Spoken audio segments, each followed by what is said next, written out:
Hi guys, ಹೇಗಿದ್ರೆ ಎಲ್ಲರೂ ಚೆನ್ನಾಗಿದ್ರೆ welcome back to my YouTube channel. ಬನ್ನಿ ಇವತ್ತಿನ ವ್ಲಾಗ್ನ ಸ್ಟಾರ್ಟ್ ಮಾಡೋಣ.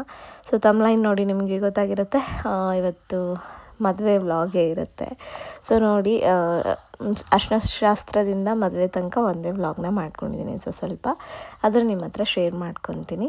ಕಂಪ್ಲೀಟ್ ನನ್ನ ಸ್ಯಾರಿ ಡೀಟೇಲ್ಸ್ ತುಂಬ ಜನ ಮೆಸೇಜ್ ಮಾಡಿದ್ರಿ, ಎಲ್ಲದನ್ನು ಇದರಲ್ಲಿ ಕೊಡ್ತೀನಿ. ಸೊ ಕಂಪ್ಲೀಟಾಗಿ ವಿಡಿಯೋ ನೋಡಿ.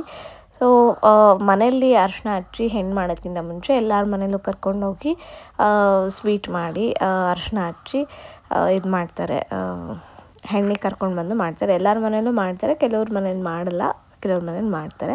ಸೊ ನಮ್ಮ ಮನೆಯಲ್ಲೂ ಚಿಕ್ಕಪ್ಪ ದೊಡ್ಡಪ್ಪನ ಮಕ್ಕಳು ಮನೆಗೆ ಕರ್ಕೊಂಡೋಗಿ, ಅಕ್ಕಪಕ್ಕದ ಮನೆಗೆ ಅಂದರೆ ನೆಂಟರು ಮನೆಗೆ ಕರ್ಕೊಂಡೋಗಿ ಅರ್ಶಿನ ಹಚ್ಚೋದು ಶಾಸ್ತ್ರ. ಅದಕ್ಕೆ ಕರ್ಕೊಂಡು ಬಂದಿದ್ವಿ. ಅಂದರೆ ಫಸ್ಟು ಇನ್ನೊಬ್ಬರು ಮನೇಲಿ ಅವ್ರ ಮನೇಲಿ ಮಾಡಿದ್ವಿ. ಸೊ ನೆಕ್ಸ್ಟ್ ಡೇ ನಾವು ನಮ್ಮ ಮನೇಲಿ ಮಾಡಿದ್ವಿ. ಅದನ್ನು ಹಾಕ್ತೀನಿ. ಅದನ್ನು ಮುಗಿಸ್ಕೊಂಡು ನಾನು PSRಗೆ ಹೋಗಿದ್ದೆ, ಏನೋ ಆಫರ್ ಇದೆ ನೋಡೋಣ ಅಂತ. ಆವಾಗ ನಾನು ಈ ಸೀರೆ ನೋಡಿದೆ, ಇಷ್ಟ ಆಯಿತು, ಅದಕ್ಕೆ ತೊಗೊಂಡೆ. ಆ್ಯಕ್ಚುಲಿ ನಾವು ಪ್ಯೂರೇ ತೊಗೊಳ್ಳೋಣ ಅಂತ ಹೋಗಿದ್ವಿ, ಬಟ್ ಅಲ್ಲಿ ಪ್ಯೂರ್ ರೇಂಜ್ ಇದ್ದಿದ್ದೆ 35, 45 ಆ ಥರ. ಸೊ ನಾನು ಅಂದ್ಕೊಂಡಿದ್ದು ಒಂದು 10ಇಂದ 15 ಒಳಗೆ ನೋಡೋಕೆ ಹೋಗೋಣ ಅಂತ. ಬಟ್ ಆ ರೇಂಜಲ್ಲಿ ಯಾವುದು ಪ್ಯೂರು ಚೆನ್ನಾಗಿರೋದು ಬೆಂಟೆಕ್ಸ್ ಬಾರ್ಡರ್ ಇರೋದಿರಲಿಲ್ಲ. ಸೊ ಅವ್ರು ಇನ್ನೊಂದು ನಾರ್ಮಲ್ ಸೆಕ್ಷನಲ್ಲಿ ತೋರಿಸಿದಾಗ ನಂಗೆ ಇಷ್ಟ ಆಯಿತು, ಅದಕ್ಕೆ ಅದನ್ನು ತೊಗೊಂಡೆ. ಅದಾದಮೇಲೆ ಅಲ್ಲಿಂದ ಅದಕ್ಕೆ ಮ್ಯಾಚ್ ಮಾಡೋಕ್ಕೆ ಜ್ಯುವೆಲ್ಸ್ ಬೇಕಲ್ಲ. ಸೊ ನಾನು ಈ ಸಲ ಕಂಪ್ಲೀಟಾಗೆ ಇದು ಮಾಡೋಣ, ಲೈಕ್ ಟ್ರೆಡಿಷ್ನಲ್ ಲುಕ್ ಮಾಡೋಣ. ಈ ಲುಕ್ ನಂಗೆ ತುಂಬ ದಿನದಿಂದ ಕ್ರಿಯೇಟ್ ಮಾಡಬೇಕಂತ ಆಸೆ ಇತ್ತು. ಸೊ ಅದಕ್ಕೆ ಈ ಥರನೇ ಮಾಡೋಣ ಅಂದ್ಕೊಂಡೆ. ಅಲ್ಲಿ ಹೋಗಿದ ತಕ್ಷಣ ಒಂದು ಶಾಪಲ್ಲಿ ಇದನ್ನು ಡಿಸ್ಪ್ಲೇ ಮಾಡಿದ್ರು, ಇಷ್ಟ ಆಯಿತು, ಅದನ್ನೇ ಬುಕ್ ಮಾಡಿಬಿಟ್ಟು ಬಂದೆ. ಆಮೇಲೆ ಈ ಒಂದು ಸ್ಯಾರಿ ವೇರ್ ಮಾಡಿರೋದು ನಾನು ಇನ್ಸ್ಟಾಗ್ರಾಮಲ್ಲಿ ಹಾಕಿದಾಗ ನನಗೆ ತುಂಬ ಜನ DM ಎಷ್ಟು ಜನ ಮಾಡಿದ್ರಿ ಅಂದರೆ, ಸೊ ಅದನ್ನು ರಿಪ್ಲೈ ಮಾಡೋಕ್ಕಾಗಿಲ್ಲ ನನಗೆ. ಹತ್ತತ್ರ ಒಂದು 70 DM ಮೇಲ್ ಬಂದಿದೆ ನನಗೆ.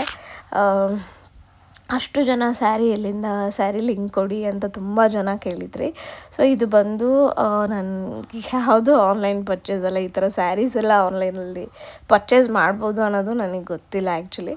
ಸೊ ಈ ಸ್ಯಾರಿ ನೀವು ನೋಡ್ಬೋದು, ಸಿಕ್ಕಾಪಟ್ಟೆ ಚೆನ್ನಾಗಿದೆ ಈ ಸ್ಯಾರಿ. ಆರ್ಗೆನ್ಝಾದಲ್ಲಿ ಬಂದು ಫುಲ್ಲು ಹ್ಯಾಂಡ್ ವರ್ಕ್ ಬರುತ್ತೆ, ಫುಲ್ ಹ್ಯಾಂಡ್ ವರ್ಕಲ್ಲೇ ಮಾಡಿರೋದು. ಸೊ ದಟ್ ಸ್ವಲ್ಪ ಕಾಸ್ಟ್ಲಿ ಆಯಿತು ನನಗೆ. ಸೊ ಚಿಕ್ಕಪೇಟೆಯಲ್ಲಿ ನನ್ನ ಫ್ರೆಂಡ್, ಅಂದರೆ ನನ್ನ ಒನ್ ಆಫ್ ದಿ ಸಬ್ಸ್ಕ್ರೈಬರ್ ಹೇಳಿದ ಪ್ರಕಾರ, ಸೊ ಅವರು ಸೇಮ್ ಸ್ಯಾರಿ ತೊಗೊಂಡಿದ್ದಾರೆ, ಫೋಟೋ ಕಳಿಸಿದ್ರು. ಅವರಿಗೆ ಅರೌಂಡ್ 3500 ಹಾಗಾಗಿದೆ. ಸೊ ನನಗೆ 4800 ಅಂದರು. 4200 4300 ಪೇ ಮಾಡಿದೆ ನಾನು ಅದು ಗ್ರೀನ್ ಸ್ಯಾರಿಗೆ. ಇಲ್ಲೇ ಶಿವಮೊಗ್ಗದಲ್ಲಿ ಒಂದು ಶಾಪಲ್ಲಿ ತೊಗೊಂಡಿತ್ತು, ಆಯಿತಾ. ಸೊ ಅದು 3.5ಕ್ಕಿಂತ ಅಂತೂ ಕಮ್ಮಿ ಇಲ್ಲ, 3.5 to 4.5ವರೆಗೆ ಅಲ್ಲಿವರೆಗೂ ಸಿಗುತ್ತೆ. ಸೊ ನಿಮಗೆ ಸೇಮ್ ಅದೇ ಡಿಸೈನಲ್ಲಿ ಬೇರೆ, ಅಂದರೆ ಹ್ಯಾಂಡ್ ವರ್ಕ್ ಇಲ್ಲದೆ ಇರೋದು, ಬರೀ ಸೀಕ್ವೆನ್ಸ್ ವರ್ಕ್ ಇರೋದು, ಅಂದರೆ ಈ ಥರ ಥ್ರೆಡ್ ವರ್ಕ್ ಇಲ್ಲದೆ ಇರೋದಕ್ಕೆಲ್ಲ ನಿಮಗೆ 2000ಗೆ ಸಿಗೋದು ಚಾನ್ಸಸ್ ಇರುತ್ತೆ. ಒಂದ್ಸಲ ಸರ್ಚ್ ಮಾಡ್ಬೇಕು ನೀವು ಅಷ್ಟೇ. ಸೊ ಇನ್ನೊಂದು ಅದು ಬ್ಲೂ ಸ್ಯಾರಿ ನಾನು ಆಗಲೇ ನಿಮಗೆ ತೋರಿಸ್ದೆ. ಅದ್ರ ಜೊತೆಗೆ ನಾನು ಇದೊಂದು ತೊಗೊಂಡೆ. ಅದು ಸೇಮ್ ಸೀಕ್ವೆನ್ಸ್, ಇದು ಆ ಥರ ಬರೋಲ್ಲ ನೋಡಿ, ಇದು ಥ್ರೆಡ್ ವರ್ಕ್ ಅಲ್ಲ, ಇದು ಮೇಲ್ಗಡೆ ಗಮ್ಮ ಹಾಕಿ ಮಾಡಿರ್ತಾರಲ್ಲ ಆ ಥರದ್ದು. ಅದರಲ್ಲಿ ನಾನು ತೋರಿಸಿದ್ದು ಹ್ಯಾಂಡ್ ವರ್ಕು ಕಂಪ್ಲೀಟಾಗಿ. ಅದು ಏನು ಡಿಸೈನ್ ಮಾಡಿದಾರೋ ಎಲ್ಲರೂ ಹ್ಯಾಂಡ್ ವರ್ಕಲ್ಲಿ ಮಾಡಿರೋದು. ಇದಾದರೆ ಸ್ಟಿಕ್ಕರ್ ಟೈಪು. ಸೊ ಇದಕ್ಕೆ ನಾನು ಅರೌಂಡ್ 2800 to 3000 ರೂಪೀಸ್ ಕೊಟ್ಟಿದ್ದೀನಿ. ಎಲ್ಲದ್ರದ್ದು ಬ್ಲೌಸ್ ಎಲ್ಲ ಹೊಲಿಸ್ಕೊಂಡಿದ್ದೆ.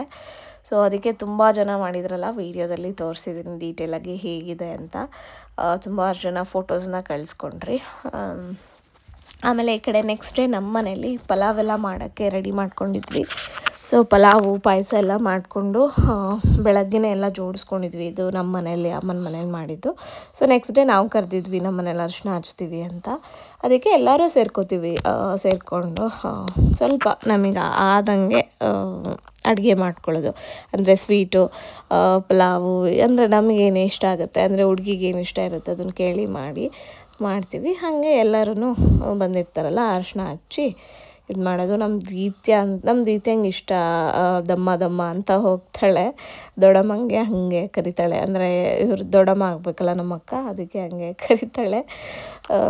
ನೋಡಿ ನಮ್ಮ ಅಪ್ಪನೂ ಹಚ್ತಾ ಇದ್ದಾರೆ. ಅವಳಂತೂ ಬಿಡ್ತಾನೆ ಇಲ್ಲ, ಹಚ್ಚೋದೇ ಕೆಲಸ ಅವಳಿಗೆ ಫುಲ್ಲು. ಅವಳಿಗೆ 4 ದಿವಸ ಅವಳು ಅರ್ಶಿನ ಹಚ್ಕೊಂಡಿದ್ದಾಳೆ ಪಕ್ಕಕ್ಕೆ ಕೂತ್ಕೊಂಡು. ನಾನೇ ಅವಳಿಗೆ ಅರ್ಶಿನ ಹೋಗಲ್ಲ ಅಂತ ಲಾಸ್ಟ್ ದಿನ ಹಚ್ಚೋಕ್ಕೆ ಬಿಡಲಿಲ್ಲ. ಹಿಂಗಾಯಿತು. ಅದೆಲ್ಲ ಮುಗಿಸ್ಕೊಂಡು ನೆಕ್ಸ್ಟ್ ಡೇ ಚಪ್ರಶಾಸ್ತ್ರ ಇತ್ತು. ಚಪ್ರಶಾಸ್ತ್ರನೂ ಚೆನ್ನಾಗಾಯಿತು. ಸೊ ಇದನ್ನೆಲ್ಲ ಮಾಡಬೇಕಾದ್ರೆ ನನಗೆ ನನ್ನ ಮದುವೆದು ನೆನಪಾಗ್ತಾಯಿತ್ತು. ಯಾಕೆಂದರೆ ನಮ್ಮನೆ ಅಂದರೆ ಇದೇ ಪ್ಲೇಸಲ್ಲೇ ಅಲ್ವಾ ನಮ್ಮದು ಮದುವೆ ಆಗಿತ್ತು. ಸೊ ನಮ್ದು ಆ ಕಡೆ ಬರುತ್ತೆ ಬಾಗಿಲು, ನಮ್ಮ ಅಕ್ಕ ಅವ್ರ ಮನೆದು ಬಾಗಿಲು ಈ ಕಡೆ ಬರುತ್ತೆ. ಸೊ ಹಿಂಗೆ ನಾವು ಸೇಮು ಚಪ್ರ ಹಾಕಿದ್ದು, ಚಪ್ರದ ಪೂಜೆ ಅದೆಲ್ಲ ಪ್ರತಿಯೊಂದು ಅಂದರೆ ನಮ್ಮ ಮನೆ ಶಾಸ್ತ್ರದ್ದೆಲ್ಲ ನೋಡಿದಾಗ ನೆನಪಾಗುತ್ತೆ. ಓ ನಾನು ಈ ಸ್ಯಾರಿ ಉಟ್ಕೊಂಡಿದ್ದೆ ಅಲ್ವಾ ಅಂತೆಲ್ಲ ನೆನಪಾಗುತ್ತೆ. ಸೊ ನಾನು ಸ್ವಲ್ಪ ಬೇಗ ಮದುವೆ ಆಯಿತು ಅಷ್ಟೇ, ಅದು ಬಿಟ್ಟರೆ ಇನ್ನೇನಿಲ್ಲ. ಆಮೇಲೆ ಅಂದರೆ ನಾನು ನಂದು ವೀಡಿಯೋ ಮಾಡೋದ್ರೊಳಗೆ ಯಾರ್ದಾರೋ ಕೈಯಲ್ಲಿ ಕೊಡಬೇಕಿತ್ತು. ಸೊ ಮಾಡಿದ್ರು 10 ಸೆಕೆಂಡ್ 20 ಸೆಕೆಂಡ್ಸ್ ಅಷ್ಟೇ ಮಾಡಿರ್ತಿದ್ರು. ಅದಕ್ಕೆ ನಾನೇ ಎಷ್ಟಾಗುತ್ತೋ ಅಷ್ಟು ವ್ಲಾಗ್ನ ಮಾಡ್ಕೊತಾ ಇದ್ದೆ. ಆಮೇಲೆ ನಮ್ಮ ಕಡೆ ತುಂಬ ಶಾಸ್ತ್ರ ಇರುತ್ತೆ. ಮದುವೆ ಸೆಟ್ ಆದಾಗಿಂದನೂ ಸಿಕ್ಕಾಪಟ್ಟೆ ಶಾಸ್ತ್ರಗಳು. ಅಂದರೆ ಅರಿಶಿನ ಶಾಸ್ತ್ರದಿಂದ ಸ್ಟಾರ್ಟ್ ಆದರೆ ಆವತ್ತು ಚಪ್ರ ಹಾಕಿದ್ಮೇಲೆ ಇದೆಲ್ಲ ಮಾಡ್ತಾರೆ. ಅಂದರೆ ಎಲ್ಲರಿಗೂ ಕೂರಿಸ್ಕೊಂಡು ಅರಿಶಿನ ಬಡಿಯೋದಾಗಿರ್ಬೋದು, ಮತ್ತು ರಾಗಿ ಬೀಸೋದಿರುತ್ತಲ್ಲ ಅದರಲ್ಲಿ ನಾವು ಗೋಧಿನ ಹಾಕ್ಕೊಂಡು ಬೀಸ್ತೀವಿ. ಆಮೇಲೆ ಅರಿಶಿನನೂ ಹಾಕ್ಕೊಂಡು ಬೀಸ್ತಾರೆ. ಸೊ ಅದು ಆವಾಗಿನ ಕಾಲದಲ್ಲಿ ಅದ್ರಲ್ಲಿ ಬೀಸಿ ಇದ್ರಲ್ಲಿ ಹಚ್ಚೋರು. ಇವಾಗೆಲ್ಲ ಮಿಕ್ಸರು ಅದೆಲ್ಲ ಬಂದಿದೆ ಅಲ್ವಾ. ಸೊ ಅದೆಲ್ಲ ಶಾಸ್ತ್ರ ಆವಾಗಿಂದನೂ. ಆಮೇಲೆ ಅದನ್ನೆಲ್ಲ ಇಟ್ಕೊಂಡು ಶಾಸ್ತ್ರ ಮಾಡಿ ಎಲ್ಲರಿಗೂ ಮಡ್ಲಕ್ಕಿ ತುಂಬ್ತಾರೆ. ಆಮೇಲೆ ಇದನ್ನು ಸ್ಟಾರ್ಟ್ ಮಾಡ್ತಾರೆ. ಆಮೇಲೆ ಅದರಲ್ಲಿ ಆ ಹಿಟ್ಟು ತಗೊಂಡು ಮನೆ ಅಳಿಯ ಬರ್ತಾನಲ್ಲ ಮನೆಗೆ, ಅಂದರೆ ಅಳಿಯಂದ್ರು ಬರ್ತಾರಲ್ಲ ಅವರಿಗೆ ಹಿಟ್ಟಲ್ಲಿ ತಗೊಂಡು ಇದು ಮಾಡಬೇಕು. ಶಾವಿಗೆನ ಮನೆಯಲ್ಲೇ ಮಾಡ್ತಾರೆ ಕೈಯಲ್ಲಿ. ಆ ಶಾವಿಗೆನ ಮಾಡಿಬಿಟ್ಟು ಅದನ್ನು ಹಾಲಲ್ಲಿ ಬೇಯಿಸಿ ಇದನ್ನು ಅಳಿಯಂಗೆ ಕೊಡೋದು ಆವಾಗಿನ ಸಂಪ್ರದಾಯ ಅಂತ. ಇವಾಗೆಲ್ಲ ಏನೂ ಮಾಡಲ್ಲ ಅದು, ಬಟ್ ಶಾಸ್ತ್ರಕ್ಕೆ ಎಲ್ಲ ಶಾಸ್ತ್ರನೂ ಮಾಡೋದು. ಶಾವಿಗೆ ಇದು ಮಾಡೋದು, ಹೊಸೆಯೋದು ಏನೋ ಅಂತಾರೆ. ಅದನ್ನೆಲ್ಲ ಪ್ರತಿಯೊಂದೂ ಸ್ಟೆಪ್ ಬೈ ಮಾಡ್ಕೊಂಡು ಹೋಗ್ತೀವಿ. ಅದೇ ಆವಾಗಿನ ಕಾಲದಲ್ಲಿ ಬಂದವರಿಗೆ ಅದನ್ನು ತಿನ್ನೋಕೆ ಕೊಡೋರಂತೆ. ಸೊ ಇವಾಗ ಅದೆಲ್ಲ ಹೋಗಿದೆ. ಅದಕ್ಕೋಸ್ಕರ ಇವಾಗೆಲ್ಲ ಅಡುಗೆ ಮಾಡಿಸ್ತಾರೆ, ಹೋಳ್ಗೆ ಮಾಡಿಸ್ತಾರೆ, ಭಟ್ರು ಬರ್ತಾರೆ. ಬಟ್ ಆವಾಗಿಂದ್ರಲ್ಲಿ ಈ ಥರ ಇತ್ತಂತೆ. ಸೊ ಅದಕ್ಕೆ ಯಾವ ಶಾಸ್ತ್ರನೂ ಬಿಡೋಲ್ಲ, ಎಲ್ಲದನ್ನು ಮಾಡ್ತಾರೆ. ಅದು ತುಂಬ ಚೆನ್ನಾಗಿರುತ್ತೆ. ಆಮೇಲೆ ಒಳ್ಕಲ್ಲಿಗೆ ಸೀರೆ ಕಟ್ಬಿಟ್ಟಾಗಲಿ ಅದ್ರ ಸ್ವಲ್ಪ ಆಟಾಡ್ತಾರೆ, ಮಾತಾಡ್ತಾರೆ, ಅದೆಲ್ಲ ತುಂಬ ಚೆನ್ನಾಗಿರುತ್ತೆ. ಆಮೇಲೆ ಬಳೆ ಶಾಸ್ತ್ರ ಅದೆಲ್ಲ ನನಗೇನೂ ಗೊತ್ತಿಲ್ಲ, 0%. ಇಷ್ಟಿಷ್ಟೇ ಗೊತ್ತಿರೋದು. ನಾನು ಅದಕ್ಕೆ ಅದನ್ನೆಲ್ಲ ನೋಡ್ಕೊಂಡು ತಿಳ್ಕೊತಾ ಇರ್ತೀನಿ ಹೇಗೆ ಏನಕ್ಕೆ ಮಾಡ್ತಾರೆ ಏನು ಅಂತ. ಮತ್ತು ನಮ್ಮನೆ ಎಲ್ಲರ ಮನೇಲೂ ಮಾಡಿದ್ರೆ ಇದೇ ಶಾಸ್ತ್ರಗಳೇ ರಿಪೀಟ್ ಆಗ್ತಾ ಇರುತ್ತಲ್ಲ. ಸೊ ಹೀಗೆ. ಸೊ ಇವಾಗೆಲ್ಲರೂ ದೊಡ್ಡವ್ರು ಇರೋದಕ್ಕೆ ನಮ್ಮ ಕೈಯಲ್ಲಿ ಹೇಳಿ ಮಾಡಿಸ್ತಾರೆ. ಮುಂದೆ ನಾವು ಹೆಂಗೆ ನಮ್ಮ ಮಕ್ಕಳಿಗೆ ಆಗಲಿ ನಮ್ಮ ನೆಕ್ಸ್ಟ್ ಜನ್ರೇಷನಿಗೆ ಏನು ಹೇಳ್ಕೊಟ್ಟು ಹೆಂಗೆ ಮಾಡ್ತೀವಪ್ಪ ಅನ್ನೋದೇ ನಾನು ಯೋಚನೆ ಮಾಡ್ತಾಯಿದ್ದೆ. ಯಾಕೆಂದರೆ ಇವಾಗ ನಮ್ಮ ಅಜ್ಜಿರು ಮುತ್ತಜ್ಜಿರೆಲ್ಲ ಇದ್ದಾರೆ, ಇನ್ನು ಅವರೆಲ್ಲ ಹೀಗೆ ಮಾಡ್ಬೇಕು ಹಂಗೆ ಮಾಡ್ಬೇಕು. ನಮ್ಮ ಅಮ್ಮ ಅವರಾಗಿರಲಿ ಅವರೆಲ್ಲ ನೋಡ್ಕೊಂಡು ಬಂದಿದ್ದಾರಲ್ಲ. ಸೊ ಅವರೆಲ್ಲ ಕಲ್ತ್ಕೊಂಡಿರ್ತಾರೆ. ನಾವು ಮುಂದೆ ಈ ಥರ ಎಲ್ಲ ಮಾಡಿಸ್ತೀವ, ಇಷ್ಟೊಂದೆಲ್ಲ ಕ್ಲೀನಾಗಿ ಶಾಸ್ತ್ರ ಅನ್ನೋದು ಮಾಡ್ತೀವ ಅಂತ ಅನಿಸ್ತಾ ಇರುತ್ತೆ. ಏನೋ ಗೊತ್ತಿಲ್ಲ, ಅದೆಲ್ಲ ಮುಂದೆ ಎಷ್ಟರ ಮಟ್ಟಿಗೆ ಉಳಿಯುತ್ತಪ್ಪ ಶಾಸ್ತ್ರಗಳೆಲ್ಲ ಅಂತ. ಸೊ ಇಲ್ಲಿ ನೋಡಿ ಇದನ್ನೆಲ್ಲ ಮಾಡ್ಕೊಂಡಿದ್ದೆ. ಅರಿಶಿನ ಎಲ್ಲ ಕುಟ್ಕೊಂಡು ಶಾಸ್ತ್ರ ಎಲ್ಲ ಆಯಿತು. ಫೋಟೋಗೆಲ್ಲ ಫೋಸ್ ಕೊಡೋದು ಅದೆಲ್ಲ ಆಯಿತು. ಅದಾದಮೇಲೆ ಅರಿಶಿನಕ್ಕೆ ಮೇಲ್ಗಡೆ ಡೆಕೋರೇಷನ್ ಮಾಡಿಸಿದ್ರು. ಅದಕ್ಕೆ ಇಲ್ಲಿ ಅರಿಶಿನದ ಪ್ರೋಗ್ರಾಮ್ ಸ್ಟಾರ್ಟ್ ಆಯಿತು. ಇದು ಮೇನ್ ಅರಿಶಿನ, ಅಂದರೆ ಅವ್ರ ಮನೇಲಿ ಹಚ್ತಾರಲ್ವ, ಹಚ್ಚಿ ಏನು ಮಾಡೋದು ಅಂತಾರಲ್ವ. ಸೊ ಆವತ್ತಿಂದು ಇದು ಅರಿಶಿನ. ಅದು ಫಸ್ಟ್ ಮನೇಲಿ ಸ್ವಲ್ಪ ಹಚ್ಬಿಟ್ಟು ಎಲ್ಲ ಮಾಡ್ಕೊಂಡಿರ್ತಾರೆ. ಇದಕ್ಕೆಲ್ಲ ಇದಲ್ವಾ ಫೋಟೋ ತೆಗೆದುಕೊಳ್ಳೋಕ್ಕೋಸ್ಕರ ರೆಡಿಯಾಗಿ ಎಲ್ಲ ಇದು ಮಾಡ್ಕೊಂಡಿರ್ತೀವಿ.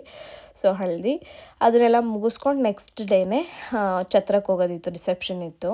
ನೋಡ್ಬೋದು ಈ ಸ್ಯಾರಿ ನೀವು ಎಷ್ಟು ಜನ ಕೇಳಿದ್ದೀರಾ, ತುಂಬ ಜನ ಕೇಳಿದ್ರೆ. ಮತ್ತು ನಂಗೆ ತುಂಬ ಚೆನ್ನಾಗಿ ಕಾಣಿಸ್ತಿತ್ತು ಅವತ್ತು ರಾತ್ರಿ. ನಿಜವಾಗ್ಲೂ ನಾವು ಸ್ಯಾರಿ ತೊಗೊಂಡಾಗ ಇಷ್ಟು ಚೆನ್ನಾಗಿ ಕಾಣುತ್ತೆ ಅಂದ್ಕೊಂಡೇ ಇರಲಿಲ್ಲ. ಅಂದರೆ ಇಷ್ಟು ಗ್ರ್ಯಾಂಡಾಗಿ ಕಾಣಿಸುತ್ತೆ ಅಂದ್ಕೊಂಡಿರಲಿಲ್ಲ. ಬಟ್ ಸಿಕ್ಕಾಬಟ್ಟೆ ಗ್ರ್ಯಾಂಡಾಗಿ ಕಾಣಿಸ್ತಾ ಇತ್ತು. ಮತ್ತು ಅದು ನೋಡೋಕೆ ನಿಮಗೆ ಭಾರ ಇರ್ಬೋದು ಅನಿಸುತ್ತೆ, ಬಟ್ ಜಾರುತ್ತೆ. ಅದು ಕೆಳಗಡೆ ಎಲ್ಲ ಫುಲ್ಲು ಹ್ಯಾಂಡ್ ವರ್ಕ್ ಬಂದಿರೋದಲ್ವ, ತುಂಬ ಬೀಡ್ಸ್ ಹಾಕಿದ್ದಾರೆ. ಸೊ ಅದಕ್ಕೋಸ್ಕರ ಒಂದು 4-5 ಪಿನ್ ಚೆನ್ನಾಗಿ ಹಾಕ್ಕೊಂಡಿರಬೇಕು. ಮೇಕಪ್ ನಾನೇ ಮಾಡ್ಕೊಂಡಿದ್ದೆ. ಇದನ್ನು ಹೇರ್ ಸ್ಟೈಲು ಮತ್ತು ಸ್ಯಾರಿ ಡ್ರೆಪ್ಪಿಂಗ್ ಮಾತ್ರ ನಾನು ಹೊರಗಿಂದ ಕರೆಸ್ಕೊಂಡಿದ್ದೆ. ಮೇಕಪ್ ನಾನೇ ಇವಾಗ ಮಾಡ್ಕೋತಾ ಇದ್ದೀನಲ್ಲ, ಸೊ ಅದೊಂದು ಚೆನ್ನಾಗಿ ಬಂದಿತ್ತು, ಎಲ್ಲರೂ ಇಷ್ಟಪಟ್ಟರು. ನಾನು ಸಿಂಪಲ್ಲಾಗಿ ಒಂದು ಇದನ್ನು ಹಾಕ್ಕೊಂಡಿದ್ದೆ, ಒಂದು ಸ್ಮಾಲ್ ಚಾಕರ್ ಥರ ಅದೊಂದು ಚೈನ್ ಹಾಕ್ಕೊಂಡಿದ್ದೆ. ಯಾಕಂದರೆ ಸ್ಯಾರಿನೇ ಗ್ರ್ಯಾಂಡ್ ಇತ್ತಲ್ಲ ಅದಕ್ಕೋಸ್ಕರ. ಆಮೇಲೆ ಪಾಪುಗೆ ಫ್ರಾಕ್ ಹಾಕಿದ್ದೆ. ಈ ಥರ ಆಯಿತು. ಅವಳಿಗೆ ನಾನು ಇನ್ನೊಂದು ಗ್ರ್ಯಾಂಡಾಗಿರೋದು ಫ್ರಾಕ್ ತರೋಣ ಅಂದ್ಕೊಂಡೆ. ಬಟ್ ಅವಳು ಇವಾಗ ತುಂಬ ಆಟಾಡ್ತಾಳೆ, ಒಂದು ಕಡೆ ಇರಲ್ಲ. ಅದಕ್ಕೋಸ್ಕರ ನಾನು ಅವಳಿಗೆ ನಾರ್ಮಲ್ ಅಂದರೆ ಅದು ಚೆನ್ನಾಗಿತ್ತು ಫ್ರಾಕು, ಬಟ್ ನಾರ್ಮಲ್ ಫ್ರಾಕ್. ಇವಾಗ ಕೆಲವರು ತುಂಬ ದೊಡ್ಡದು ಹಾಕ್ತಾರೆ ನೋಡಿ, ಇದು ಹಾಕಿದ್ರೆ ಮಕ್ಳಿಗೆ ಆಟಾಡೋಕ್ಕೆ ಆಗೋಲ್ಲ. ಸೊ ನಾವಲ್ಲಿ 2 ಗಂಟೆ 3 ಗಂಟೆ ತನಕ ಎಲ್ಲ ಇರೋದು, ಅವಳು ಮತ್ತು ಇಷ್ಟಪಡಲ್ಲ ಅಷ್ಟು ಗ್ರ್ಯಾಂಡಾಗಿರೋದು ಹಾಕಿದ್ರೆ ಅಂತ ಅವಳಿಗೆ ನಾರ್ಮಲ್ ಆಗಿರೋದು ಹಾಕಿದ್ದೆ. ಆಮೇಲೆ ಎಲ್ಲ ಕುತ್ಕೊಂಡು ಊಟ ಮಾಡಿಕೊಂಡು ನಾವು ಮನೆಗೆ, ನಾನು ಪಾಪು ಮಲಗ್ತಾಳೆ ಅಂತ 2 ಗಂಟೆಗೆ ಬಂದುಬಿಟ್ಟೆ ಮನೆಗೆ. ಸೊ ಅಲ್ಲಿ ತುಂಬಾ ಶಾಸ್ತ್ರಗಳು ಮಾಡಿದ್ದಾರೆ. ನೈಟೆಲ್ಲ ಶಾಸ್ತ್ರ ಇರುತ್ತೆ, ತುಂಬ ಇರುತ್ತೆ. ಹುಡುಗನ ಮನೆಯವರು ಹುಡುಗಿ ಮನೆಯವ್ರಿಗೆ ಅರ್ಶಿನ ಹಚ್ಚೋದು, ನಾವು ಅವ್ರಿಗೆ ಹಚ್ಚೋದು, ಆಮೇಲೆ ಅವರು ಬಳೆ ಎಲ್ಲ ತೊಡಿಸ್ತಾರೆ. ಆಮೇಲೆ ಮತ್ತೆ ಹುಡುಗಿ ಕೂರಿಸಿ ಸುಮಾರಷ್ಟು ಶಾಸ್ತ್ರಗಳು ಮಾಡಿಸ್ಕೊತಾರೆ. ಅಕ್ಕ ತಂಗಿರಿಗೆಲ್ಲ ಕರೆಸ್ಬಿಟ್ಟು ಏನೇನೋ ಶಾಸ್ತ್ರಗಳು ತುಂಬ ಇರುತ್ತೆ, ಅದನ್ನೆಲ್ಲ ಮಾಡ್ತಾರೆ. ತುಂಬ ಚೆನ್ನಾಗಿರುತ್ತೆ. ಬಟ್ ಅದನ್ನು ನಾನು ಪಾಪು ಇಟ್ಕೊಂಡು ಅಲ್ಲಿ ಮಲಗಿಸ್ಕೊಳಕ್ಕೆ ಅವಳಿಗೆ ಆಗೋಲ್ಲ. ಮತ್ತೆ ಬೆಳಗ್ಗೆ 8:30ಗೆ ಮುಹೂರ್ತ ಇತ್ತು. ಸೊ ಅದಕ್ಕೋಸ್ಕರನೇ ನಾನು ಬೇಗನೆ ಮನೆಗೆ ಹೋದೆ, ಇಲ್ಲಾಂದರೆ ಅದ್ರದ್ದು ವೀಡಿಯೋ ಮಾಡ್ಕೊಳ್ತಿದ್ದೆ, ತುಂಬ ಚೆನ್ನಾಗಾಗೋದು. ಸೊ ನೋಡಿ ಇಲ್ಲಿ ಪಾಪು ಡ್ರೆಸ್ ಈ ಥರ ಇತ್ತು, ಚೆನ್ನಾಗಿತ್ತು. ನೆಕ್ಸ್ಟು ಬೆಳಗ್ಗೆ ಮಾರ್ನಿಂಗ್ ಲುಕ್ ನಂದು ಈ ಥರ ಇತ್ತು. ಇದು ನನಗೆ ಬ್ಲೌಸ್ ಯಾಕೋ ಅಷ್ಟೊಂದಾಗಿ ಇಷ್ಟ ಆಗ್ತಾ ಇರಲಿಲ್ಲ. ಬಟ್ ಇದೂ ಅಷ್ಟೇ, ಸ್ಯಾರಿಯಲ್ಲಿ ತುಂಬ ಜನ ಕೇಳಿದರು ಕಾಂಬಿನೇಷನ್ ಚೆನ್ನಾಗಿದೆ ಅಂತ. ಬಟ್ ನನಗೆ ವರ್ಕ್ ಮಾಡ್ಸೋಕ್ಕೆಲ್ಲ ಟೈಮ್ ಇರಲಿಲ್ಲ. ನೀವು ಈ ವ್ಲಾಗಲ್ಲಿ ನೋಡಿದ್ರೆ ನಾನು ಅರಿಶಿನ ಶಾಸ್ತ್ರ ಮುಗಿಸ್ಕೊಂಡು ಅದನ್ನು ಹೋಗಿ ಸ್ಯಾರಿ ತೊಗೊಂಡು ಹೊಲಿಸಿದ್ದು. ಜಸ್ಟ್ 1 ಡೇಲಿ ನನಗೆ ಹೊಲ್ಕೊಟ್ರು, ಅಂದರೆ ಜಸ್ಟ್ ಒಂದು 12 ಅವರ್ಸಲ್ಲಿ ಹೊಲ್ಕೊಟ್ಟಿರೋದು ನನಗೆ ಇದು ಬ್ಲೌಸು. ಸೊ ಅದಕ್ಕೆ ವರ್ಕೆಲ್ಲ ಮಾಡಿಸೋಷ್ಟು ನನಗಿಲ್ಲ. ಮತ್ತು ನನಗೆ ವರ್ಕ್ ಮಾಡಿಸ್ಕೊಳ್ಳೋದು ಇಷ್ಟನೂ ಆಗೋಲ್ಲ, ಯಾವುದು ಬ್ಲೌಸ್ಗಳಿಗೆ ಅಷ್ಟಾಗಿ ಇಷ್ಟ ಆಗೋಲ್ಲ.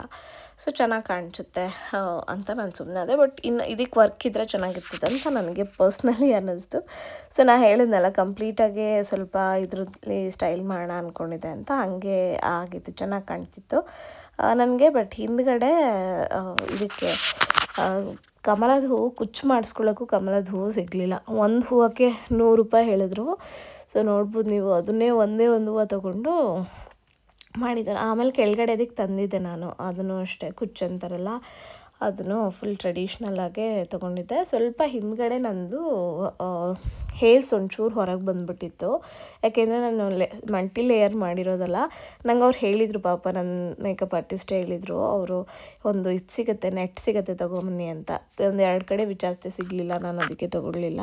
ಬಟ್ ಆ ನೆಟ್ ಹಾಕಿದರೆ ಕ್ಲೀನಾಗಿ ಕೂತಿರೋದು. ನನಗೆ ಆ ಲೇಸು ಕಟ್ಕೋಬೇಕು ಅನ್ನೋದು ಒಂದು ಇಷ್ಟ ಇತ್ತು, ಅದಕ್ಕೆ ಆ ಲೇಸ್ನೂ ಕೂಡ ತೊಗೊಂಬಂದಿದ್ದೆ. ಸೊ ಕಂಪ್ಲೀಟಾಗಿ ನಾನು ಈಗ ಅಂದ್ಕೊಂಡಿದ್ನೋ ಆ ಲುಕ್ ಬಂದಿತ್ತು. ಬೆಳಗ್ಗೆನೂ ಅಷ್ಟೇ ನಾನೇ ಮೇಕಪ್ ಮಾಡ್ಕೊಂಡಿದ್ದೆ, ಹೇರ್ ಸ್ಟೈಲ್ ಮತ್ತು ಸ್ಯಾರಿಗೆ ಮಾತ್ರ ಹೊರಗಿಂದ ಬಂದಿದ್ದರು. ಸೊ ಆಮೇಲೆ ಪಾಪಗೆ ಅವಳಿಗೆ ಬೆಳಗ್ಗೆ ಒಂದು ಇದು ಹಾಕಿದ್ದೆ ನಾನು, ಲಕ್ಷ್ಮೀ ಪೂಜೆಲಿ ಒಂದು ಲಂಗ ಬ್ಲೌಸ್ ಥರದ್ದು ಹಾಕಿದ್ನಲ್ಲ ಅದು. ಸೊ ಅದರಲ್ಲಿ ಅವಳಿಗೆ ಓಡಾಡೋಕೆ ಆಗ್ತಿರ್ಲಿಲ್ಲ ಎಲ್ಲ ಕಡೆ, ಅದಕ್ಕೆ ಅದನ್ನು ಬಿಚ್ಚಿಬಿಟ್ಟು ನಾರ್ಮಲ್ ಮತ್ತು ಒಂದು ಫ್ರಾಕ್ ಇತ್ತು, ಅದನ್ನೇ ಹಾಕಿದೆ ಅವಳಿಗೆ. ಸೊ ಅವಳಿಗೆ ಹಂಗೆ ಫ್ರೀ ಇದ್ದರೆ ನನ್ನನ್ನು ಏನೂ ಡಿಸ್ಟರ್ಬ್ ಮಾಡಲ್ಲ, ಆರಾಮಾಗಿರ್ತಾಳೆ. ಸ್ವಲ್ಪ ಅವಳಿಗೆ ಗ್ರ್ಯಾಂಡಾಗಿರೋದು ಬಟ್ಟೆ ಅವೆಲ್ಲ ಹಾಕಿಬಿಟ್ರೆ, ಚುಚ್ಚ ಬಟ್ಟೆ, ಆಮೇಲೆ ಇಷ್ಟು ದಪ್ಪ ಶೂ ಇರೋದು ಚೆನ್ನಾಗಿ ಕಾಣಿಸುತ್ತೆ ಅಂತೆಲ್ಲ ಶೂ ತೊಗೊಂಡಿರ್ತೀವಲ್ಲ, ಅದೆಲ್ಲ ಹಾಕಿಬಿಟ್ರೆ ಅದನ್ನು ಬಿಚ್ಚೋ ತನಕ ಬಿಡೋಲ್ಲ ಅವಳು. ಸೊ ಅದಕ್ಕೆ ಬೇಡವೇ ಬೇಡ, ಹೆಂಗಿದ್ರು ಮಕ್ಕಳು ಚೆನ್ನಾಗಿ ಕಾಣಿಸ್ತಾರೆ ಅಂತ ನಾವು ಇದನ್ನು ಈ ಥರನೇ ಫ್ರಾಕ್ನ ಅವಳಿಗೆ ಯಾವ್ದು ಕಂಫರ್ಟಬಲ್ ಅದನ್ನೇ ಹಾಕಿದ್ದೆ. ಆಮೇಲೆ ಅವಳಿಗೆ ದೃಷ್ಟಿ ಥರ ಏನೋ ಆಗಿಬಿಟ್ಟಿತ್ತು ಅನ್ಸುತ್ತೆ, ಮನೆಗೆ ಬಂದು ತೆಗೆದ್ವಿ. ಬಟ್ ಸ್ವಲ್ಪ ನೈಟು ಜ್ವರ ಬಂದಿತ್ತು ಅವಳಿಗೆ, ಅದಕ್ಕೆ ನಾನು ಅವಳ ಕಂಫರ್ಟಿಗೆ ಆರಾಮಾಗಿರೋ ಥರನೇ ಹಾಕಿದ್ದೆ. ಸೊ ಇಷ್ಟೇ ಗೈಸ್, ಒಂಥರ ವ್ಲಾಗು, ಮದುವೆ ವ್ಲಾಗು. ಹೋಪ್ ನಿಮ್ಮೆಲ್ಲರಿಗೂ ಇಷ್ಟ ಆಗಿದೆ ಅನಿಸುತ್ತೆ. ಸೊ ಬರೀ ಫೋಟೋ ತಗೊಳ್ಳೋದು, ಅದು ಮಾಡೋದು ಇದು ಮಾಡೋದು ಅದೇ ಆಗೋಯ್ತು ನಮಗೆ. ಯಾಕೆಂದರೆ ಈ ಥರ ಸ್ವಲ್ಪ ಗ್ರ್ಯಾಂಡಾಗಿ ಜುವೆಲ್ಸ್ ಎಲ್ಲ ಹಾಕ್ಕೊಂಡು ಮಾಡೋದು ಎಲ್ಲದು ಸ್ವಲ್ಪ ಕಮ್ಮಿನೇ ಅಲ್ವಾ, ನಮ್ಮ ಮನೆಗಳ ಮದುವೆಗೆ ಮಾತ್ರ ಹಾಕ್ಕೊಳ್ಳೋದು. ಸೊ ಆ ಟೈಮಲ್ಲಿ ಫೋಟೋಸ್ ವೀಡಿಯೋಸ್ ಜಾಸ್ತಿ ಮಾಡ್ಕೊಳ್ಳೋಣಪ್ಪ ಅಂತ ಅನಿಸುತ್ತೆ. ಕೆಲವೊಂದು ವೀಡಿಯೋ ಮಾಡಿಕೊಂಡೆ. ಸೊ ನನಗೆ ಜಡೆ ತುಂಬ ಭಾರ ಆಗೋಯಿತು, ಯಾವಾಗ ಬಿಚ್ತೀನಪ್ಪ ಅನ್ನಿಸ್ತಾಯಿತ್ತು ನನಗೆ. ಸೊ ಹೆಂಗಿದೆ ಎಲ್ಲಾದರೂ ಲುಕ್ಕು ಅಂತ ಕಮೆಂಟಲ್ಲಿ ಹೇಳಿ. ಕೆಲವೊಂದು ಫೋಟೋಸ್ನ ಇಲ್ಲಿ ಅಟ್ಯಾಚ್ ಮಾಡಿರ್ತೀನಿ, ನೀವು ನೋಡ್ಬೋದು. ಮತ್ತು ನಾನು ನಿಮಗೆ ಇನ್ನೊಂದು ಬ್ಲಾಗಲ್ಲಿ ಸಿಗ್ತೀನಿ. ನಿಮಗೆ ಹೇರ್ ಸ್ಟೈಲ್ ಅವ್ರದ್ದು, ಸ್ಯಾರಿ ಡ್ರೇಪಿಂಗ್ ಮಾಡಿರೋರ್ದು ನಂಬರ್ ಬೇಕು ಅಂತ ಅಂದರೆ ನನಗೆ ಕಮೆಂಟ್ ಸೆಕ್ಷನಲ್ಲಿ ಕೇಳ್ಬೋದು, ಇಲ್ಲ ಇನ್ಸ್ಟಾಗ್ರಾಮಲ್ಲಿ ಮೆಸೇಜ್ ಮಾಡಿದ್ರೆ ನಿಮಗೆ ಅಲ್ಲೂ ನಾನು ಶೇರ್ ಮಾಡ್ತೀನಿ. ನಿಮಗೆ ಯಾವುದು ಸ್ಯಾರಿ ಇಷ್ಟ ಆಯಿತು ಏನು ಅಂತ ಎಲ್ಲ ಕಮೆಂಟ್ ಸೆಕ್ಷನಲ್ಲಿ ಹೇಳಿ, ಆಯಿತಾ. ಸೊ ಮತ್ತೆ ನಿಮಗೆ ಇನ್ನೊಂದು ಬ್ಲಾಗಲ್ಲಿ ಸಿಗ್ತೀನಿ. ಬಾಯ್.